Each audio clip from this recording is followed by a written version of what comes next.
అధికారంలో ఉన్నా లేకపోయినా కానీ జగన్ గారి జన్మదిన వేడుకలు ఎప్పుడు కూడా వైభవంగా అంగరంగ వైభవంగా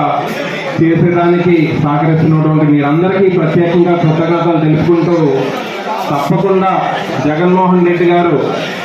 రాజకీయాల్లోకి వచ్చిన తర్వాత ఏ విధంగానైతే సంక్షేమం అభివృద్ధి రెండు కళ్ళుగా భావించి కార్యకర్తలకు ఏమైనా లోటుపాట్లు జరిగితే జరగవచ్చు, కానీ వైఎస్ఆర్ కాంగ్రెస్ పార్టీ అధికారంలో పేద ప్రజలకి ఏ విధమైన లోటుపాట్లు లేకుండా ఆయన పరిపాలన సాగించి ఎన్ని సీట్లు పోయినా 40% ఓట్స్ ఇంకా వైఎస్ఆర్ కాంగ్రెస్ పార్టీకి ఉన్నాయంటే ఆయన చేసిన అభివృద్ధి సంక్షేమం. కాబట్టి మనందరం ప్రౌడ్గా జగన్మోహన్ రెడ్డి గారి సైన్యం వైఎస్ఆర్ కాంగ్రెస్ పార్టీ కార్యకర్తలను ప్రౌడ్గా చెప్పుకునేలాగా ఆయన తలెత్తుకునేలాగే పరిపాలన చేశారు. ఆయన మొన్న ఎలక్షన్ రిజల్ట్ వచ్చిన తర్వాత ఏవైతే తప్పులు జరిగాయో తెలుసుకొని కార్యకర్తలను కాస్త ఏదైతే లోటుపాట్లు ఉన్నాయో తెలుసుకొని ఇప్పుడు మళ్ళీ మీ ముందుకు రావడం జరుగుతుంది రేపు జనవరి నుంచి. ఆయన చెప్తున్నారు కూడా తప్పకుండా ఇక్కడ నుంచి కార్యకర్తలు రెండు కళ్ళుగా భావించి కార్యకర్తలకి ప్రయారిటీ ఇచ్చి పేద ప్రజలకు మనందరం కలిసి సహాయపడదామని చెప్పారు. మీరందరూ దాన్ని గమనించి ఏ విధంగానైతే ఆయనకు అండగా ఉన్నారో 2 సంవత్సరాలు ఎప్పుడు ఎలక్షన్ జరిగినా 27లో జరిగినా 29లో జరిగినా కానీ మళ్ళీ జగన్మోహన్ రెడ్డి గారిని ముఖ్యమంత్రిగా చేసుకునేందుకు మీరందరూ రెడీగా ఉన్నారు, ప్రజలు కూడా రెడీగా ఉన్నారు. ఓట్లేసి తప్పకుండా మీ అందరి ఆశీస్సులు జగన్మోహన్ రెడ్డి గారికి ఉండాలని తప్పకుండా మీ అందరూ సహకరించి ఏ విధంగానైతే ప్రతి కార్యక్రమాన్ని విజయవంతం చేస్తున్నారో మొన్న జరిగిన ధర్నాలో కానీ ఇక్కడ నేనున్నా లేకపోయినా మీ అందరూ మీ కుటుంబ సభ్యుల్లో భావించి ఈ కార్యక్రమం మీ కుటుంబ కార్యక్రమంలో భావించి మొన్న కలెక్టర్ ఆఫీస్లో ధర్నా మీ అందరూ విజయవంతం చేశారు. అదేవిధంగా రేపు 27న జరగబోయే కరెంట్ ఛార్జీల పెన్షన్ కోసం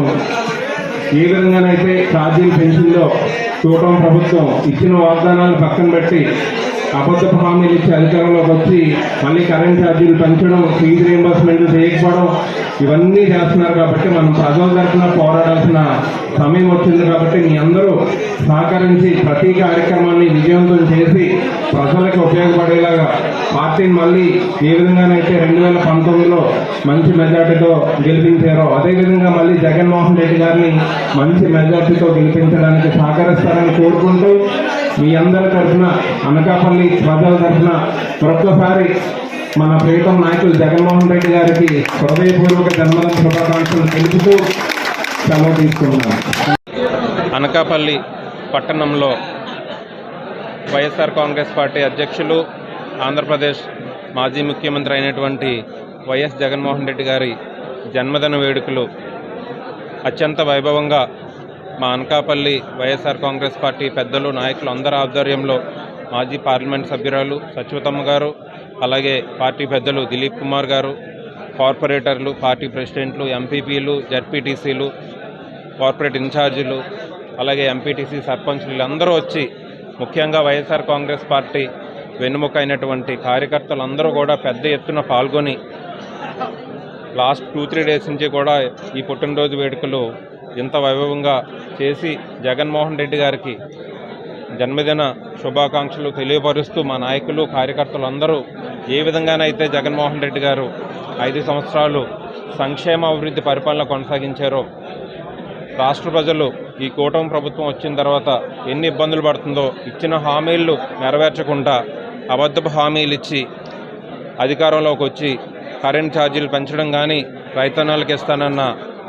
ఈ గౌరవ వేతనాలు ఇవ్వడం కానీ, లేదా ఏ పథకాలు కూడా అమలు చేయకుండా కాలం గడిపేస్తూ ఉన్నారో వీళ్ళందరికీ బుద్ధి చెప్పడానికి మళ్ళీ జగన్మోహన్ రెడ్డి గారిని తప్పకుండా ఎన్నికలు ఎప్పుడు వచ్చినా కానీ ముఖ్యమంత్రి చేసుకునేదానికి మా వైఎస్ఆర్ కాంగ్రెస్ పార్టీ కార్యకర్తలు అలాగే జనం అందరూ రెడీగా ఉండి మళ్ళీ జగనన్న ముఖ్యమంత్రిని చేయడానికి మేము సిద్ధంగా ఉన్నాం. జగన్మోహన్ రెడ్డి గారు ఏ కార్యక్రమం చేపట్టినా రేపు 27వ తారీఖున విద్యుత్ ఛార్జీలు పెంచిన ప్రభుత్వానికి వ్యతిరేకంగా రేపు మళ్ళీ ధర్నా చేయబోతున్నాం వైఎస్ఆర్ కాంగ్రెస్ పార్టీ ఆధ్వర్యంలో. దానంతటి కూడా మా కార్యకర్తలందరూ పెద్ద ఎత్తున పాల్గొని జగన్మోహన్ రెడ్డి గారికి అండగా మేమున్నామంటూ, పేద ప్రజలకి అండగా మేమున్నామంటూ అందరూ కలిసికట్టుగా వచ్చి ఈ